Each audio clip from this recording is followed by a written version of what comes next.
प्रेम से बोलिए जय माता दी। भक्तों, आज आप सभी सुनेंगे गुप्त नवरात्रि के पहला दिन माँ काली की व्रत कथा। भक्तों, 10 महाविद्याओं में काली प्रथम है। महाभागवत के अनुसार महाकाली ही मुख्य है और उन्हीं के उग्र और सौम्य 2 रूपों में अनेक रूप धारण करने वाली 10 महाविद्याएं हैं। विद्यापति भगवान शिव की शक्तियाँ, ये महाविद्याएं अनंत सिद्धियां प्रदान करने में समर्थ है। दार्शनिक दृष्टि से भी काल तत्व की प्रधानता सर्वोपरि है। इसलिए महाकाली या काली ही समस्त विद्याओं की आदि है, अर्थात उनकी विद्यामयी विभूतियाँ ही महाविद्याएं हैं। ऐसा लगता है कि महाकाल की प्रियतमा काली ही अपने दक्षिण और वाम रूपों में 10 महाविद्याओं के नाम से विख्यात हुई। बृहनील तंत्र में कहा गया है कि रक्त और कृष्ण भेद से काली ही 2 रूपों में अधिष्ठित है। कृष्ण का नाम दक्षिणा और रक्त वर्ण का नाम सुंदरी है।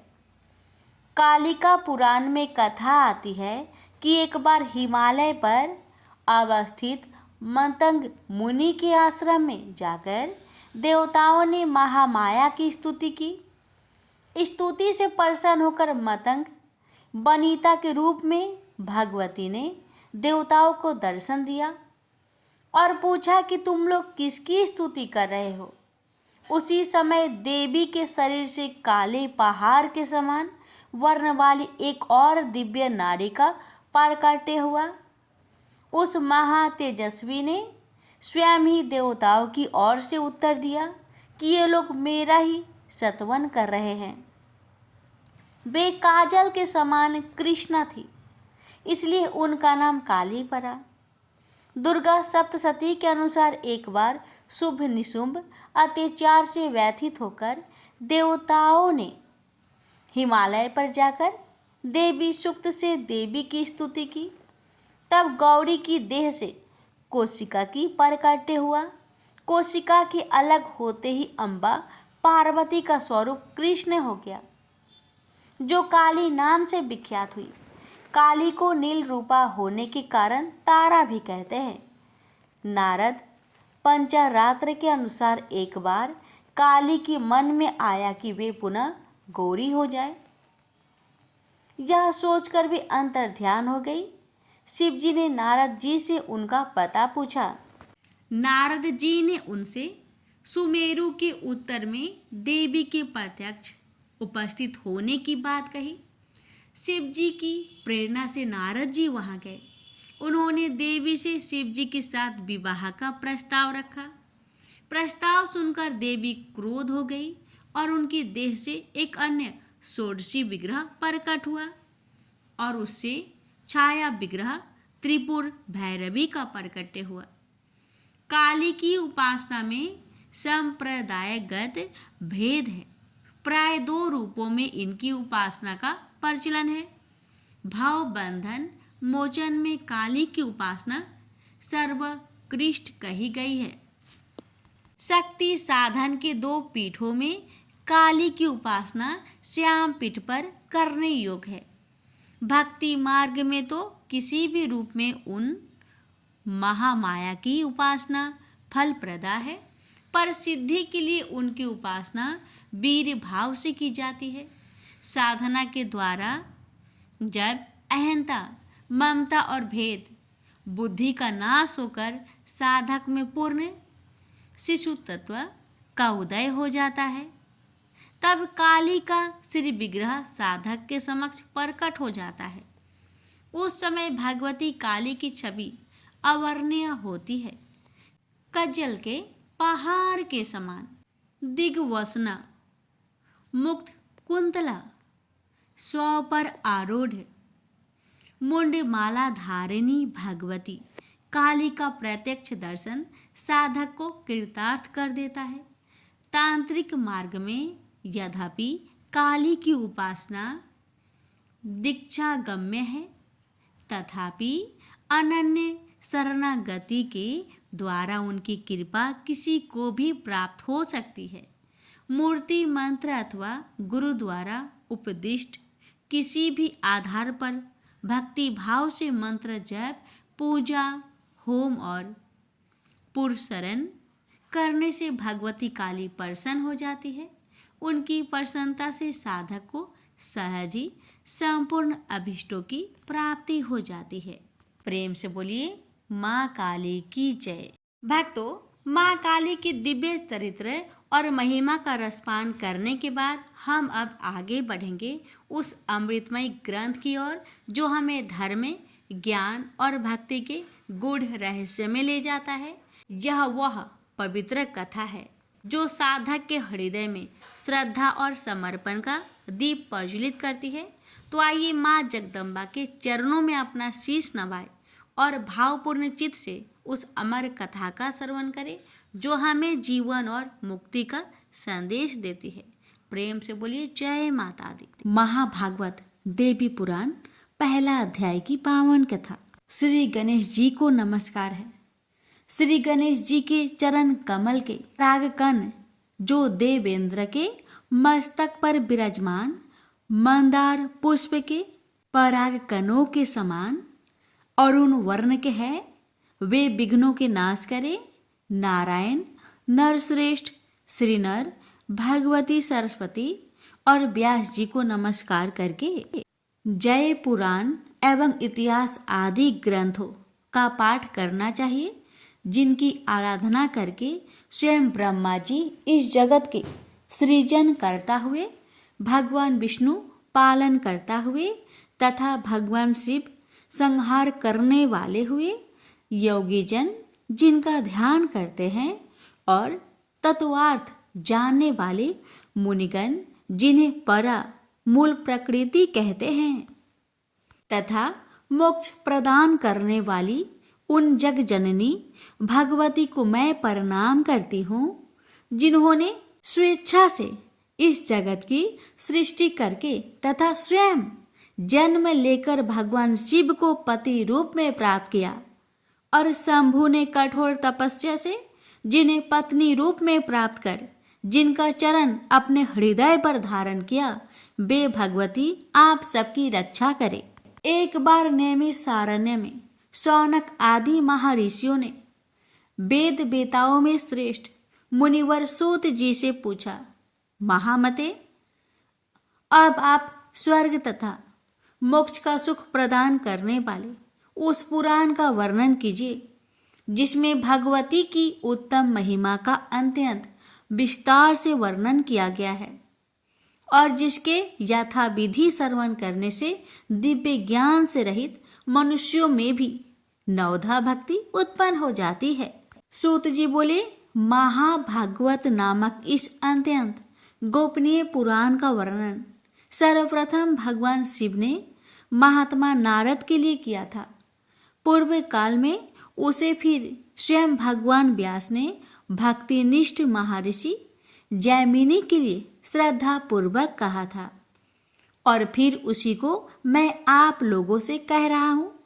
इसे प्रयत्न पूर्वक गोपनीय रखना चाहिए तथा कभी भी प्रकट नहीं करना चाहिए। इसके श्रवण करने तथा पाठ करने में द्विज को जो पुण्य प्राप्त होता है, भगवान शिव भी 100 वर्षों में उस पुण्य का वर्णन करने में समर्थ नहीं है, तो फिर मैं उसका वर्णन कैसे कर पाऊंगा, क्योंकि वह पुण्य आशीष है।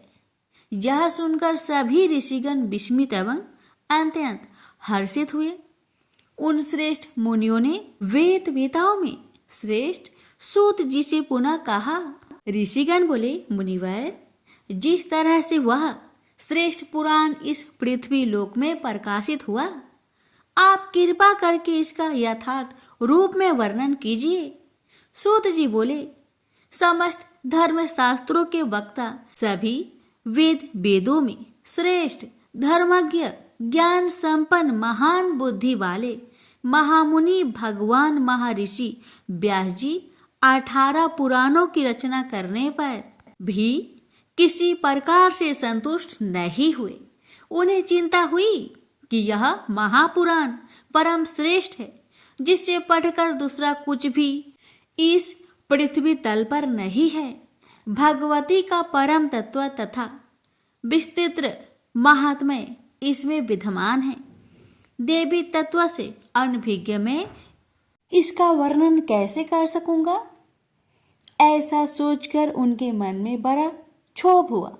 महाज्ञानी महेश्वर शिव, जिनके तत्व को भी भली भांति नहीं जानते, जिनके परम तत्व को जान पाना अत्यंत कठिन है, ऐसा विचार कर परम बुद्धिमान तथा दुर्गा भक्ति परायण व्यास जी ने हिमालय पर्वत पर जाकर कठोर तपस्या की। उनकी तपस्या से प्रसन्न होकर भक्तों से स्नेह रखने वाली भगवती सर्वाणी दृश्य रूप से ही आकाश में स्थित होकर उनसे यह वचन कहा, महामुने, जहाँ ब्रह्म लोक में समस्त श्रुतियां विद्यमान थी, आप वहां पर जाइए। वहां आप मेरे संपूर्ण परम तत्वों को जान लेंगे। वहां श्रुतियों के द्वारा मेरी स्तुति किए जाने पर मैं प्रकट होंगी और आपकी जो भी अभिलाषा होगी उसे पूर्ण करूंगी। तदंतर भगवती की आकाशवाणी सुनकर महर्षि व्यास जी ब्रह्मलोक गए। वहां उन्होंने वेदों को प्रणाम करके पूछा, अविनाशी ब्रह्मपद क्या है? विनय से नम्र महर्षि का यह वचन सुनकर एक एक करके सभी वेदों ने तत्काल मुनिश्रेष्ठ व्यास जी से कहा। ऋग्वेद ने कहा, सभी प्राणी जिनके भीतर स्थित है और जिनसे संपूर्ण जगत प्रकट होता है तथा जिन्हें परम तत्व कहा गया है, वे साक्षात स्वयं भगवती ही है। युजवेद ने कहा, सभी प्रकार के यज्ञों से जिनकी आराधना की जाती है, जिसके साक्षात हम प्रमाण हैं, वे एकमात्र भगवती ही है। सामवेद ने कहा, जो इस समग्र जगत को धारण करती है तथा योगीजन जिसका चिंतन करते हैं और जिनसे यह विश्व प्रकाशित है, वे एकमात्र भगवती दुर्गा ही इस जगत में व्याप्त है। अर्थ वेद ने कहा, भगवती के कृपा पात्र लोग भक्ति पूर्वक जिन देवेश्वरी का दर्शन करते हैं, उन्हीं भगवती दुर्गा को लोग परम ब्रह्म कहते हैं। सूत जी बोले, वेदों का यह कथन सुनकर सत्यवती पुत्र व्यास जी ने निश्चित रूप से मान लिया कि भगवती दुर्गा ही परम ब्रह्म है। ऐसा कहकर उन वेदों ने महामुनि व्यास जी से पुनः कहा, जैसा हम लोगों ने कहा है वैसा हम प्रत्यक्ष दिखाएंगे। ऐसा कहकर सभी श्रुतियां सच्चिदानंद विग्रह वाली शुद्ध स्वरूपा तथा सर्वदेवमयी परमेश्वरी का स्तवन करने लगी। वेदों ने कहा, दुर्गे, आप संपूर्ण जगत पर कृपा कीजिए। पर में आपने ही अपने गुणों के द्वारा स्वेच्छा अनुसार सृष्टि आदि तीनों कार्यों के निमित्त ब्रह्मा आदि तीनों देवों की रचना की है। इसलिए इस जगत में आपको रचने वाला कोई भी नहीं है। माता, आपके दुर्गम गुणों का वर्णन करने में इस लोक में भला कौन समर्थ हो सकता है। भगवान विष्णु आपकी आराधना के प्रभाव से ही दुर्जय दैत्यों को युद्ध स्थल में मारकर तीनों लोकों की रक्षा करते हैं। भगवान शिव ने भी अपने हृदय पर आपका चरण धारण कर तीनों लोकों का विनाश करने वाले कालकूट विष का पान कर लिया था। तीनों लोकों की रक्षा करने वाली अंबिके, हम आपके चरित्र का वर्णन कैसे कर सकते हैं, जो अपने गुणों से माया के द्वारा इस लोक में साकार परम पुरुष के देह स्वरूप का धारण करती है और जो पराशक्ति ज्ञान तथा क्रिया शक्ति के रूप में प्रतिष्ठित है। आपकी उस माया से विमोहित शरीरधारी प्राणी भेद ज्ञान के कारण सर्व अंतरात्मा के रूप में विराजमान आपको ही पुरुष कह देते हैं। अंबिके, उन आप महादेवी को नमस्कार है।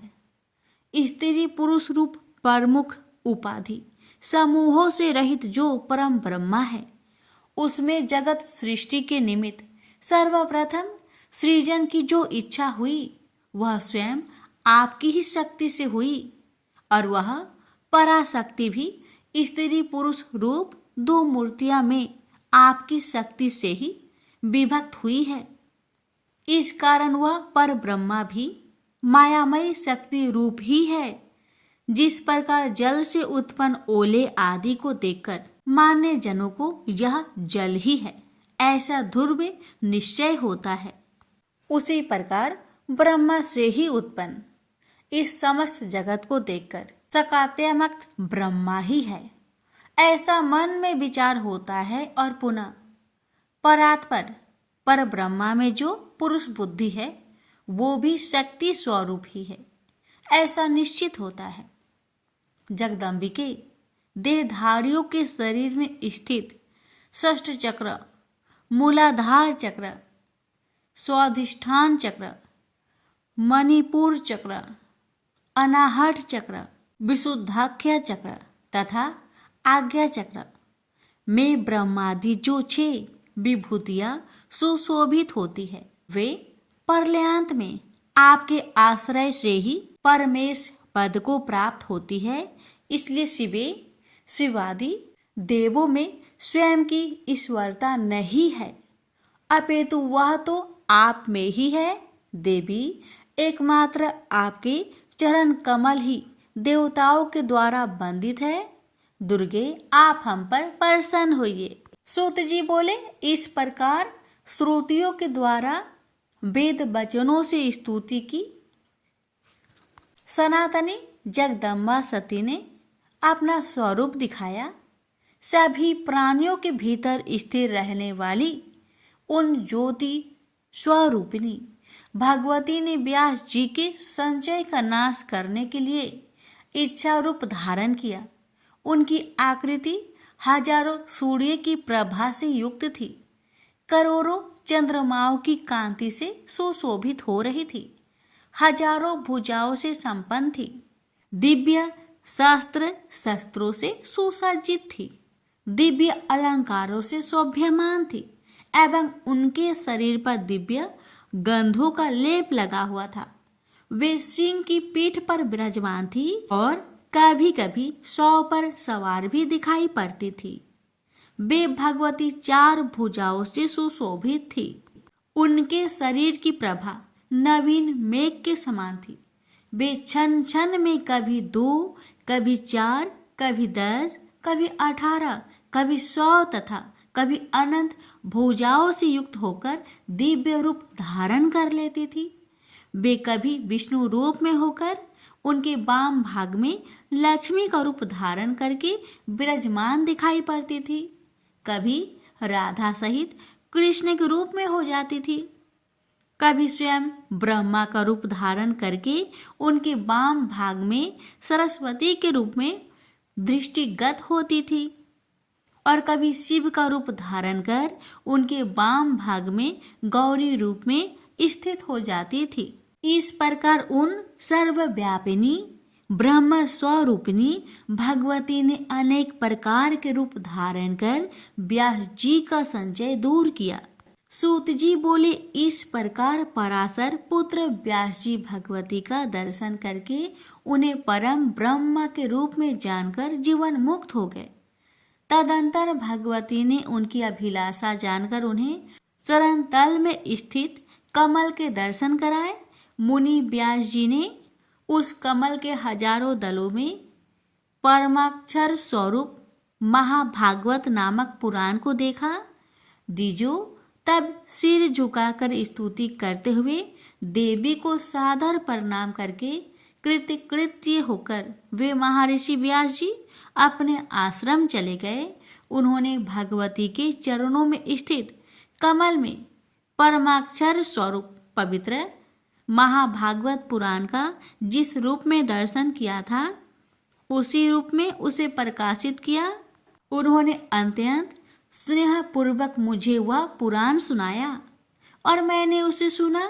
तथा सम्यक रूप से हृदय में धारण किया। अब मैं स्नेह के कारण आप लोगों से उस पुराण का वर्णन करूंगा। आप लोग प्रयत्न पूर्वक इसे गुप्त रखिएगा। हजारों अश्वमेध यज्ञ तथा सैकड़ों वाजपेयी यज्ञ इस भागवत पुराण की 16वीं कला के भी तुल्य नहीं है। इस प्रकार महापात की प्राणियों की भी रक्षा के लिए इस भूलोक में महाभागवत पुराण प्रकाशित हुआ। यहीं पर श्री महाभागवत पुराण की प्रथम अध्याय पूर्ण हुआ। प्रेम से बोलिए जय माता दी। ये पूरी पृथ्वी जलमग्न हो गया था। हर जगह जल ही जल दिख रहा था।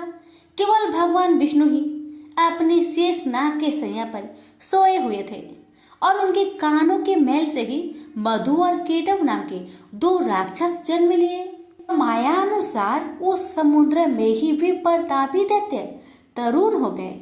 अब इधर उधर जाकर उनका खेलना कूदना आरंभ हो गया। एक समय की बात है कि वे स्थूलकाय दानव समुद्र में खेल रहे थे।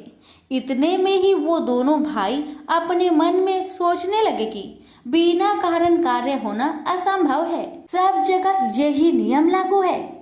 आधार के बिना अध्यय किसी प्रकार ठहर नहीं सकता। हमें तो यही जचता है कि आराध्य देव भाव सर्वथा सिद्ध है। अब यह सुखदायी अगाध जल किस पर ठहरा है। दोनों दानव ऐसे विचार कर रहे थे, ऐसे सोच रहे थे। वो आपस में दोनों बातें कर रहे थे कि किसने इसकी उत्पत्ति की होगी और इसके पीछे क्या कारण होगा। इस जल में हम कैसे आ गए, ये सब का कारण क्या है और हमारे उत्पन्न होने का कारण भी क्या है और हमारे जन्मदाता का नाम क्या है, वो कौन है और कहाँ रहते हैं। यही उनके मन में प्रश्न उठ रहा था बार बार। भी उन दोनों भाइयों ने विचार किया कि हम अपने जन्मदाता का पता जरूर लगाएंगे, चाहे जैसे भी हो। छोटे भाई केटव ने कहा, भैया मधु, इस जल में हमारी सत्ता कायम रखने वाली भगवती शक्ति है। उनमें अपार शक्ति है। वे शक्ति कभी नष्ट नहीं होती। मेरी समझ से वही इस कार्य का कारण हो सकती है। वही माता ने ही विस्तृत जल की रचना की है और उन्हीं के आधार पर यह जल भी ठहरा हुआ है। वही परम आराध्य शक्ति हमारी उत्पत्ति की कारण है। इस प्रकार वास्तविक रहस्य जानने के लिए मधु और केटव का मन व्यतीत था। अभी उनकी बुद्धि किसी निर्णय तक न पहुंच सकी थी।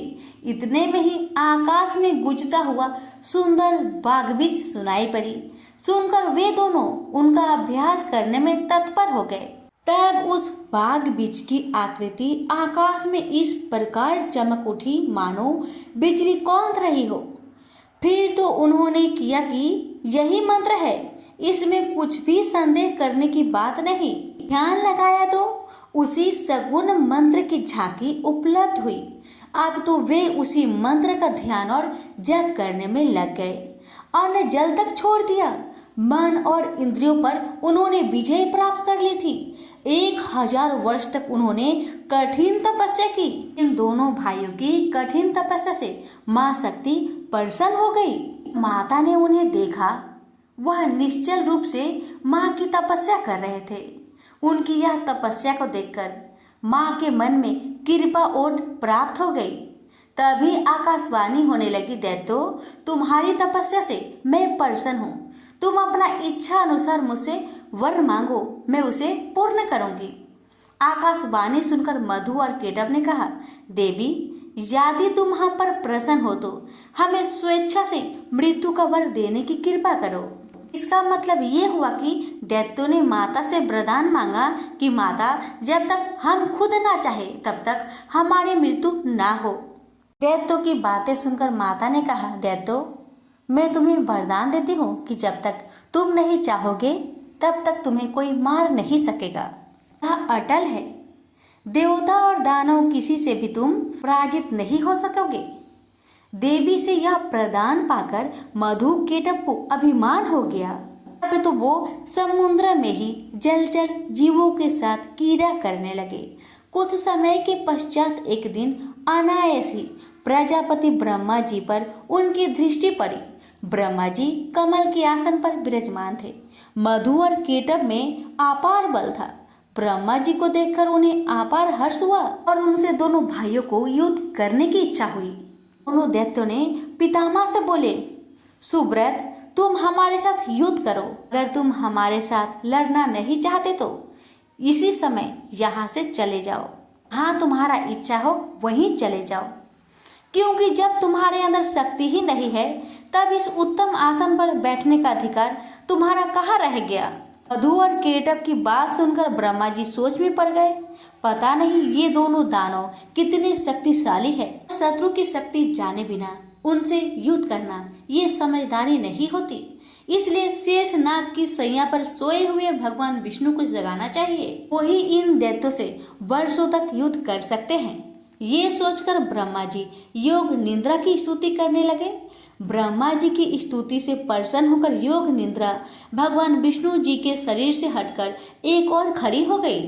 अब अमित पराक्रमी भगवान श्री हरि के सभी अंगों से निद्रा देवी का अधिकार उठ गया। मधु और केटभ के संहार के लिए ही भगवती योग निद्रा ने ऐसी कृपा की थी। भगवान श्री हरि उठकर बैठ गए। अपने सामने ब्रह्मा जी को देखकर उन्होंने पूछा, पद्म योनि ब्रह्मा जी, आप जब तब छोड़कर यहाँ कैसे आ गए? क्यों आप इतने चिंतित हैं? आपका मन भय से अत्यंत घबराया हुआ क्यों है? मुझे बताइए। तब ब्रह्मा जी बोले, भगवान, मधु और केटभ दो दैत्य आपके कान के मैल से उत्पन्न हुए हैं। उनका रूप बड़ा ही भयंकर है और वे अपार बली हैं। वे दोनों मुझे मारने के लिए उपस्थित है। उन्हीं से डरकर मैं आपके पास चला आया हूँ। अब आप ही मेरी सहायता कर सकते हैं।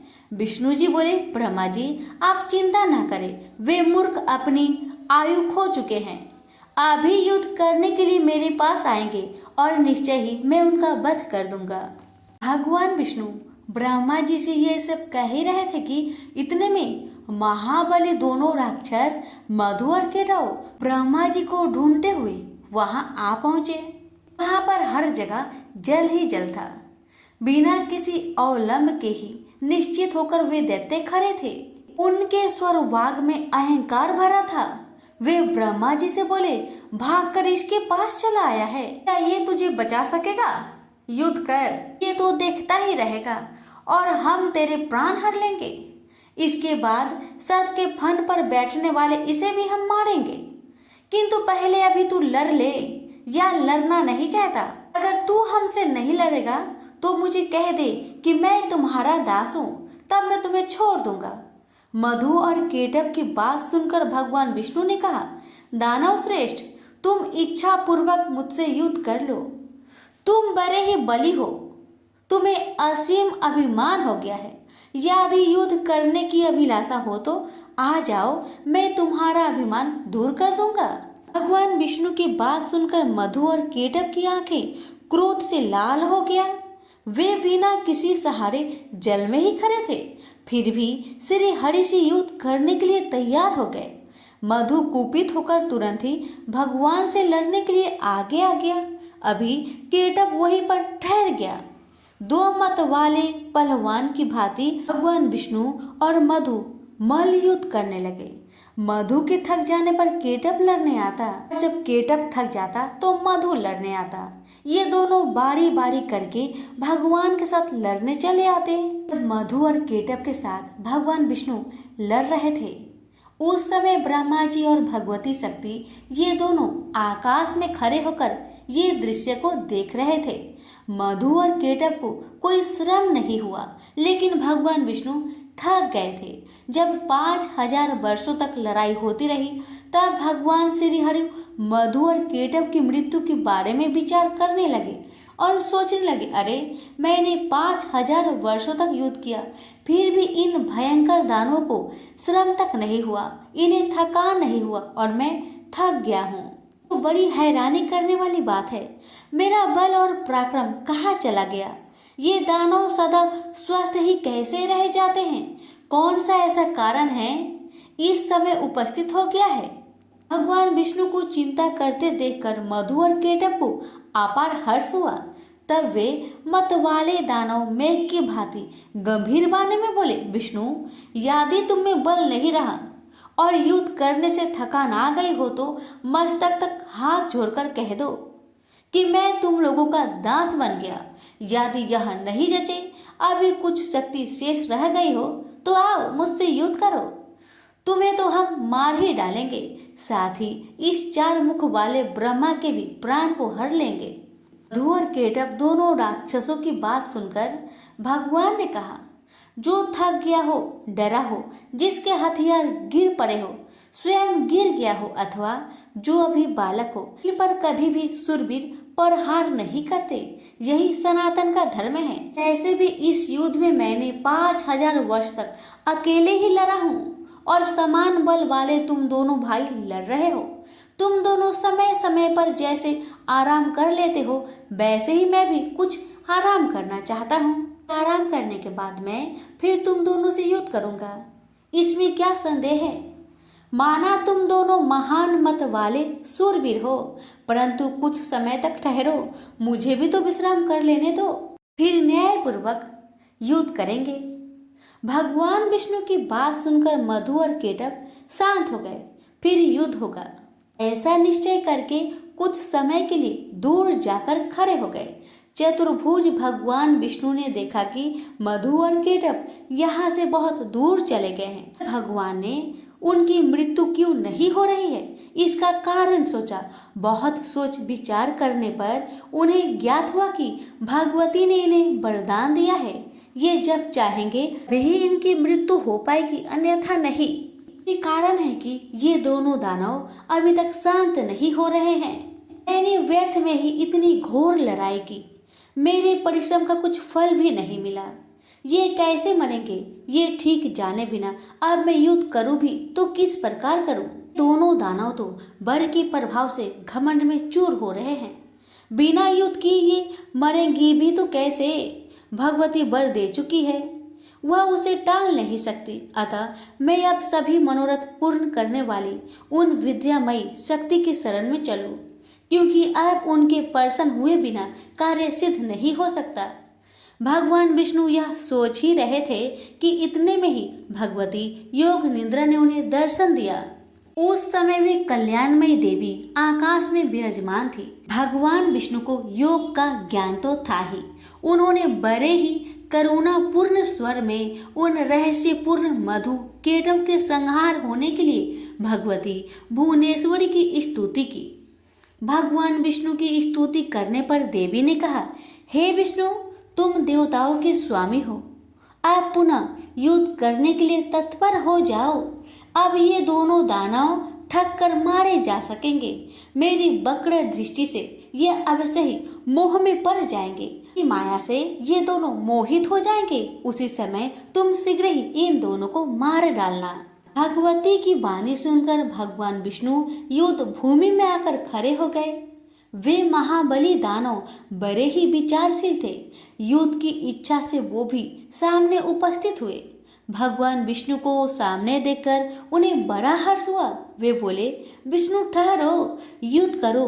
तुमने लड़ने की उत्कट इच्छा तो ली ही है। हार और जीत में प्रबंध प्रबल होता है, यह निश्चय जानकर तुम्हें युद्ध में ही लगना चाहिए। बलवान विजयी होता है, किंतु कभी कभी भाग्यवश दुर्बल भी विजयी पा सकता है। इसलिए महात्मा पुरुष को चाहिए कि किसी भी परिस्थिति में हर्ष और शोक ना करे। मैं सदा से दानव का शत्रु हूँ। प्राचीन समय में बहुत से दैत्य मुझसे पराजित हुए हैं। यह जानकर हर्ष और इस समय इन मधु केटव से मैं हार गया, ये शोक करना तुम्हारे लिए अनुचित है। यह कहकर मधु केटव युद्ध के लिए डट गए। उन्हें देखकर विष्णु ने बड़े ही विचित्र ढंग से घुसा मारा। बलाभिमानी उन दैत्य ने भी विष्णु को घुसा से चोट पहुंचाई। ऐसा परस्पर घोर युद्ध होने लगा। लड़ते हुए उन अपार बलशाली दानव को देखकर श्री हरि ने कतार भाव से भगवती की ओर देखा। उन्हें देखकर भगवती ने अट्टहास किया। उनकी आंखें लाल हो गई थी। साथ ही उन्होंने कामदेव की बाणों की तुलना करने वाले अपने कटाक्ष भरे नेत्रों से उन दैत्यों को आहत कर दिया। भगवती मुस्कुराई हुई तिरछी नजरों से उनकी ओर देख रही थी। उनके उस अवलोकन में प्रेम और मोह भरा था। फिर तो भगवती की तिरछी चितवन को देखकर दुरात्मा मधु और केटप तुरंत मोहित हो गए। मदन शुरू में उनका मन व्यतीत हो उठा। वे देवी की ओर देखते ही रह गए। भगवान विष्णु काम साधने में सतर्क तो थे ही, वे देवी के अभिप्राय को देखकर समझ गए कि अब दैत्य मोहित हो चुके हैं। फिर तो हंसकर मेघ की भांति गंभीर वाणी में उन्होंने कहा, वीरो, तुम्हें जो इच्छा हो वर मांग लो। मैं तुम्हारे युद्ध कौशल से अत्यंत प्रसन्न होकर अवश्य वर देने को तैयार हूँ। प्राचीन समय में युद्ध करने वाले बहुतेरे दानव मेरे सामने आए, किंतु मैंने तुम्हारे समान न तो किसी को देखा है और न ही सुना है। तुम बड़े ही अनुपम बलवान हो, अतएव मैं तुमसे बहुत प्रसन्न हूँ। तुम दोनों भाइयों की अभिलाषा में अवश्य पूर्ण करूंगा। उस समय मधु केटव काम से आतुर थे। उन्हें अपने बल का अभिमान तो था ही। उनकी आंखें कमल के समान थी। जगत को आह्लादित करने वाली भगवती महामाया सामने विराजमान थी। भगवान विष्णु की बात सुनकर भी दानव की आंखें देवी की ओर लगी रही। उन्होंने कहा, विष्णु, हम मांगने नहीं आए हैं। तुम हमें क्या दे सकोगे? हम ही तुम्हें देने को तैयार है। तुम चाहो सो मुझसे मांग लो। हम भी तुम्हारे युद्ध से बहुत प्रसन्न हैं। मधु केटव की बात सुनकर भगवान विष्णु ने कहा, यदि तुम लोग अब मुझ पर प्रसन्न हो और मुझे वर देना चाहते हो तो बस तुम दोनों मेरे हाथ से मौत स्वीकार कर लो। भगवान विष्णु की बात सुनकर मधु केटव महान आश्चर्य में पड़ गए। वे हमें ठग गए मानकर खड़े रहे। उनके मुख पर शोक की घटा घिर आई। सर्वत्र जल जल भरा हुआ था। कहीं भी प्राकृतिक भूमि दिखाई नहीं दे रही थी। यही मन में विचार करके वे दोनों राक्षस बोले, विष्णु, हे जनार्दन, तुम देवताओं के स्वामी हो। तुमने भी पहले वर देने की बात कही थी। तुम कभी झूठ नहीं बोलते, अतः हमारा भी अभिलाषा वर लो। हमारा वर यही है कि जल शून्य विस्तार वाले स्थान पर हमारा वध करो। हमने तुमसे मौत स्वीकार कर ली है, किंतु तुम भी वचन का पालन करना। भगवान विष्णु ने सुदर्शन चक्र को याद किया। साथ ही वे हंसकर बोले, महाभाग, जल शून्य विस्तृत स्थान पर ही तुम्हें मार रहा हूँ। यह कहकर विष्णु ने अपनी विशाल जांघें फैलाकर जल पर ही जल रहित मधु केटव को दिखा दिया। साथ ही साथ कहा, इस स्थान पर जल नहीं है, अब तुम अपना मस्तक हमें दे दो। आज मैं सत्यवादी रहूंगा और तुम भी। भगवान विष्णु का यह कथन सुनकर उनकी सत्यता पर वे विचार करते रहे। तत्पश्चात अपने 4000 कोस वाले विशाल शरीर को उन्होंने स्वयं मृत्यु के मुख में डाल दिया। उस समय भगवान विष्णु ने अपनी जांघें सटा ली। यह देखकर मधु केटव को बड़ा आश्चर्य हुआ। उन विचित्र जांघों पर मस्तक रखने के लिए भगवान ने दैत्य से कहा। उन्होंने मस्तक रख दिया। तब भगवान ने उनके मस्तक को चक्र से काट डाला। तदंतर मधु और केटव के प्राण पेखरू उड़ गए। उस समय सारा समुद्र उन दैत्य के रक्त और मज्जा से व्याप्त हो गया। प्रेम से बोलिए विष्णु भगवान की जय।